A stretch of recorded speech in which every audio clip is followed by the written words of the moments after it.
Mga sangkay, meron pong ganap sa UP na ikinagulat ko mismo.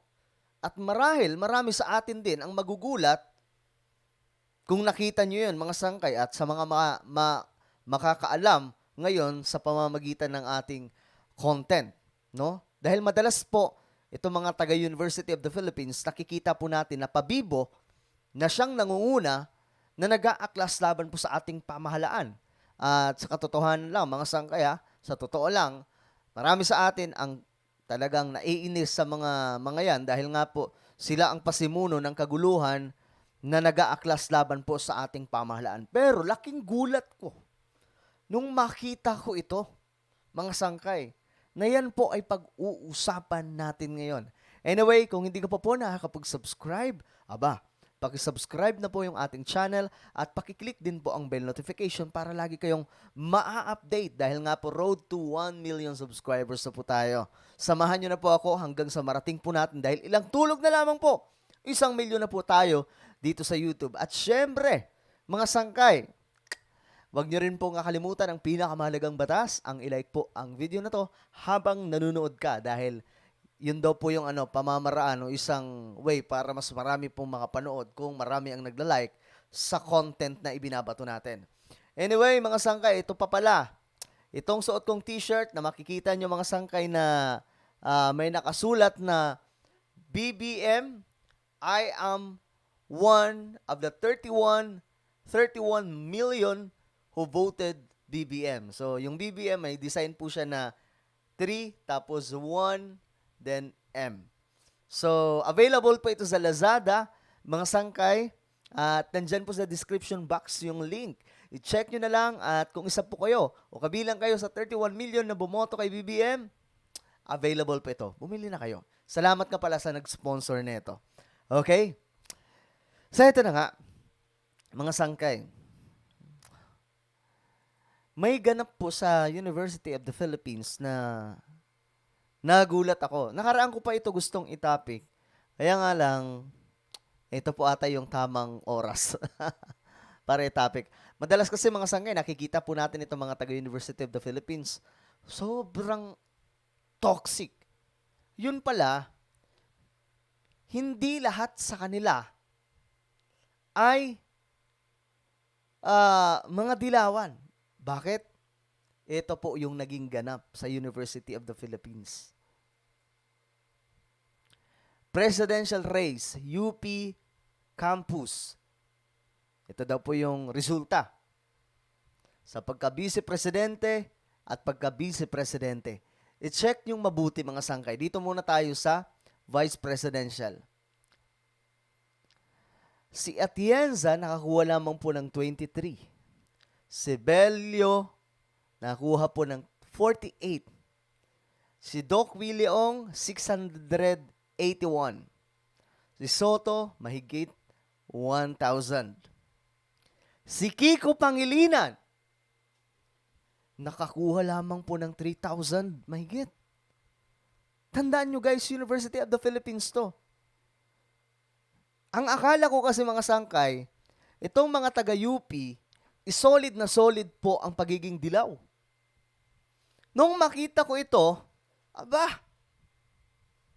may nagaganap o may ganap sa UP na hindi po natin napapansin. Mas marami pala ang silent majority na sumusuporta kay BBM at Mayor Inday Sara. Tingnan nyo, si Kiko Pangilinan na lagi pong pinagsisigawan nitong universidad na to. 3,000 lamang. Pero si Sara Duterte, mayroon pong 7,000 mahigit. Kita nyo kung gaano kadami? Ibig sabihin lamang nito mga sangkay, sadyang maiingay lamang po itong mga nakikita po natin sa telebisyon. Hindi pala talaga sila totoong marami. Mas marami palang hindi dilaw sa loob. Pambihira. Ito, sa pagka-presidente naman, mga sangkay, Mangundato nakakuha ng 6, Montemayor, 7, Abella, 8, Gonzales, 13, De Guzman, 35. Pacquiao, 162. Ping Lacson, 227.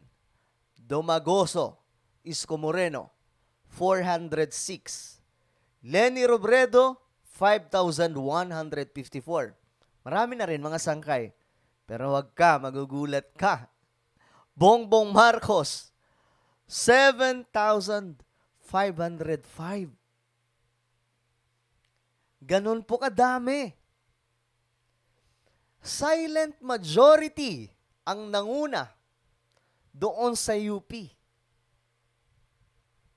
Campus po nila ito mga sangka. Ibig sabihin, doon po sa kanila mismo. So nagulat ako kasi hindi natin ine-expect. Kasi ang expectation natin, pag taga-UP, talagang loko-loko yan. Laging nag-aaklas sa gobyerno. Kasi yun po yung laging binibida ng media, di ba? Kahit nga ngayon, sino ba yung tumitira kay BBM? Sino ba yung tumitira kay Sara Duterte? Mga taga-UP. Pero, yung tumitira lang pala kay Mayor Inday Sara at BBM, sila yung mga taga-UP na ibang side, sila po yung mga pasaway. Pero yung silent majority, ito po yung mga taong masunurin sa batas, marespeto at alam po ang katotohanan kung sino po talaga ang karapat-dapat na mamuno sa ating bansa. So nagulat ako. Kayo ba? Itatanungin ko lamang po kayo, kayong lahat ng mga solid sangkay na nanonood ngayon. Nung nalaman nyo ba ito, napanganga kayo sa gulat? Dahil UP ito eh. Di ba nga ang UP, ay nako, yung University of the Philippines, ayaw nga magpapasok ng militar niyan, di ba?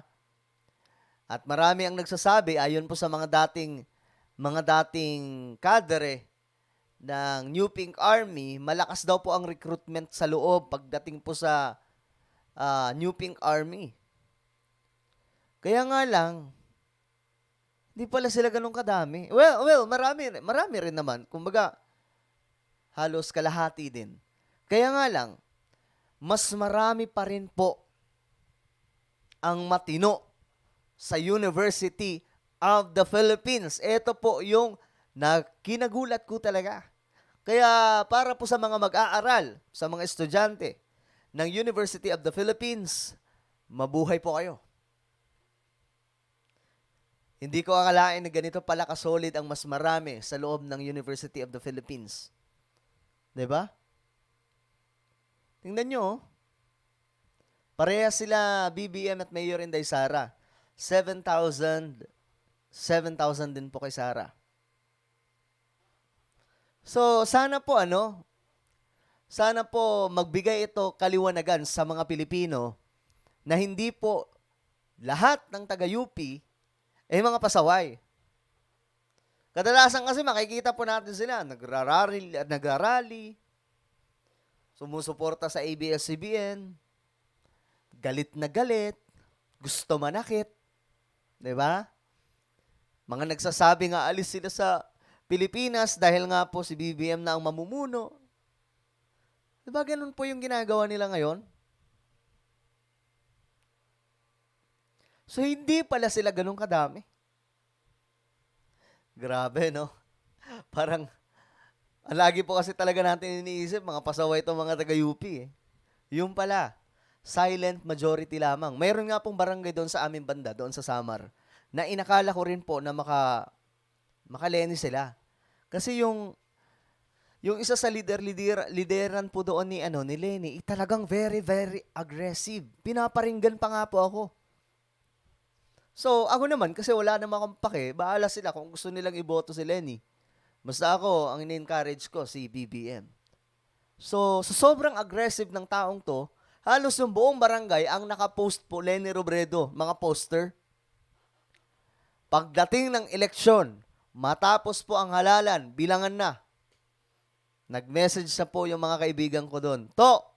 Sabi nila sa akin, napahiya si sobrang dismayado. Tanong ko naman bakit?